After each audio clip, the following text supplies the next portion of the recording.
سلام بچه‌ها، چطورید؟ امیدوارم حالتون خوب باشه و خوش اومدید به یک ویدیو جدید از کانال خودتون. امروز می‌خوایم تو این ویدیو بهتون عقربایی رو نشون بدیم که اگه دیدین فقط فرار کنید و اینا یکی از خطرناکترین موجودات در جهان هستن. خب با ما همراه باشید تا بریم سراغ ادامه ویدیو.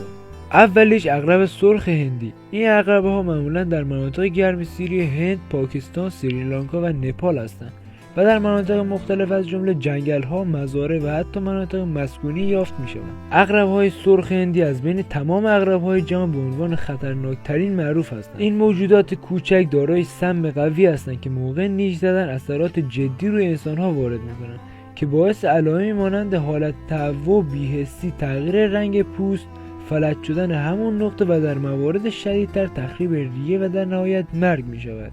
عقرب‌های سرخ هندی در طول شب فعال هستند و از حشرات و سایر بندپایان تغذیه می‌کنند. آنها همچنین می‌توانند به انسان و سایر حیوانات بزرگتر حمله کنند. 2. عقرب مرگبار. این عقرب‌ها در صحرای ساحلی، صحرای عرب و مرکز آسیا زندگی می‌کنند. عقرب مرگبار اسمی ترسناک داره و این امر اصلا معجزه نیست و این نوع بدون شک یکی از خطرناکترین موجودات روی خشکی است. سم اون بسیار سمی و اگه فردی نیش زده بشه احتمالا هرگز درد شدیدی که ایجاد میکنه رو فراموش نمیکنه. زهر آنها فقط برای افراد بسیار جوان، بیمار یا مسن بسیار کشنده است. خب رفقا، اگه تا اینجا ویدیو خوشتون اومد یه لایک خوشگلی بذارید و بریم سراغ ادامه ویدیو. 3. عقرب دمچاق عربی. این گونه عقرب ها معمولا در عربستان، کویت، قطر، عراق، ایران و ترکیه یافت می شود. این عقرب دنبال عنوان خطرناکترین عقرب جهان و رقیب سرسخت عقرب مرگبار است، ولی معلوم نیست در نبرد رو در روشون کدوم پیروز از میدان میاد بیرون. نیش زدن این نوع عقرب ها به انسان میتونه علائم وحشتناکی مثل تشنج، فلج و فشار خون ایجاد کنه. مانند 2 عقرب قبلی که توی ویدیو دیدید، افرادی که در برابر نیش آنها بیشترین خطر رو دارن کودکان، جوانان و افرادی با مشکلات قلبی هستند. نیش زدن به ندرت مرگباره چون بیشتر قربانیان قادر به دریافت ضد سم به موقع هستند. با این حال اگر قربانیان تا 7 ساعت بعد از نیش زدن به دکتر مراجعه نکنند، احتمال مرگ به طور چشمگیری افزایش می‌یابد.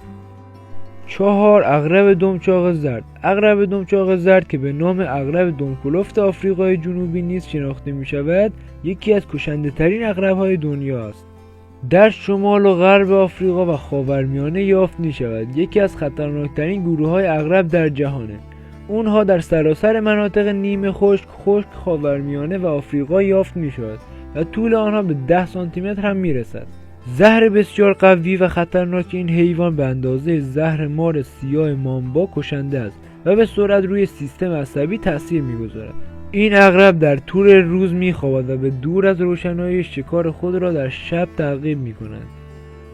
خب رفقا، اینم بود از چندین نوع عقرب خطرناک در جهان. اگه از این داستان‌های جذاب علاقه دارید چنلمون رو سابسکرایب کنید و توی کامنت ها بگید که تا حالا عقرب بهتون نیش زده و اگه زده چه اتفاقی براتون افتاده. دمتون گرم، تا ویدیو بعدی، فعلا.